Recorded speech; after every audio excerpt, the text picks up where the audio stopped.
As a reward for successfully completing his investigation, Dektyrev was offered a promotion to colonel and the position of mission coordinator.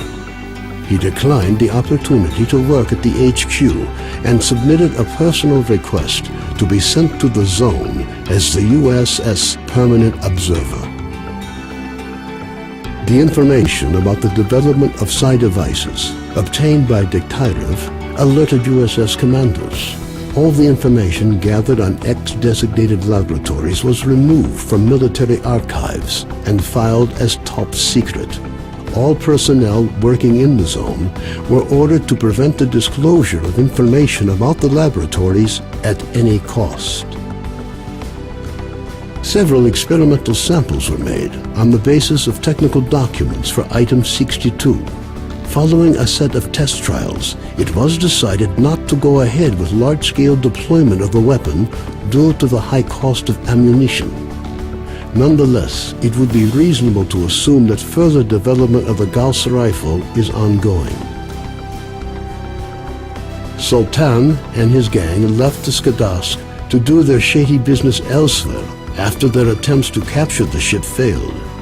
The ensuing feeling of relative safety among stalkers led to a massive increase in the number of artifacts sold to Beard, causing his business to boom, while the formerly quiet Skadovsk bar became as popular as the famous 100 Rads bar, despite being almost in the center of the zone.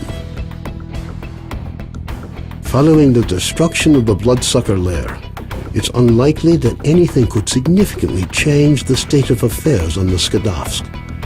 The old ship became a temporary center of stability in the ever-changing world that is the zone. A fragile balance was reached between freedom and duty squads at Yanov Station. Tired of the endless struggle, fighters of both factions started leaving their squads and joining the Free Stalkers. The scientific expedition, organized by Professors Herman and Ozersky, was a success. The data they collected facilitated the development of groundbreaking medicine and technology, which prompted the Ministry of Education to allocate additional funding for researching the zone.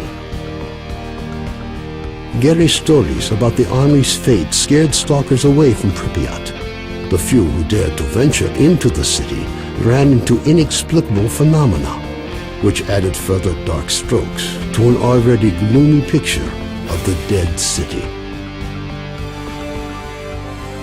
The area around Yanov Station continues to attract growing numbers of stalkers. The lack of dangerous mutants and abundance of anomalous areas have led to the area being referred to as a treasure trove, with increasing regularity. Rumors of Zulu's fate reached the leader of duty, General Voronin. Counter to most expectations, Voronin decided to posthumously award Zulu with the Silver Shield, duty's highest decoration.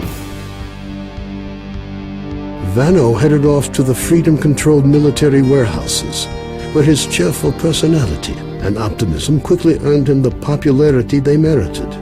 Ultimately, he took charge of a small group of researchers involved in investigating anomalous areas. A new group appeared in the zone. They are well trained, but their objectives are not known. Rumors say they used to be monolith fighters. Their leader is known as Strider. Senior Lieutenant Sokolov continued to take part in flying missions over the zone. During one such recon flight over Limansk, his aircraft was shot down by mercenaries. 2 weeks later, he was picked up by a patrol near the cordon. Within a month of his rescue, Sokolov had left the Air Force, joining a civil airline instead. A group of stalkers was forced to seek shelter on Noah's old barge during a particularly powerful emission. When the barge was attacked by a horde of snorks afterwards, stalkers were forced to concede that the barge was as good a defense against mutants as anything they'd seen. Even more astonishing was a litter of pseudo-dog puppies that Noah himself led into battle against the snorks.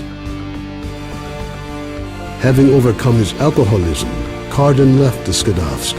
Stalkers said he went to look for his missing friends. Several days later, he returned, suffering from wounds and radiation poisoning. As soon as his wounds healed, he left the zone for the second and final time. Strelok passed on the information he obtained on his trip to the Chernobyl NPP to the USS commanders. This prompted the government to create a scientific institute for research of the Chernobyl anomalous area.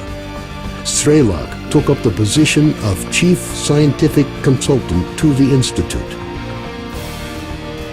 When Colonel Kovalsky, commander of the Stingray Group, returned from the zone, he was forced to explain the reasons for the failure of Operation Fairway.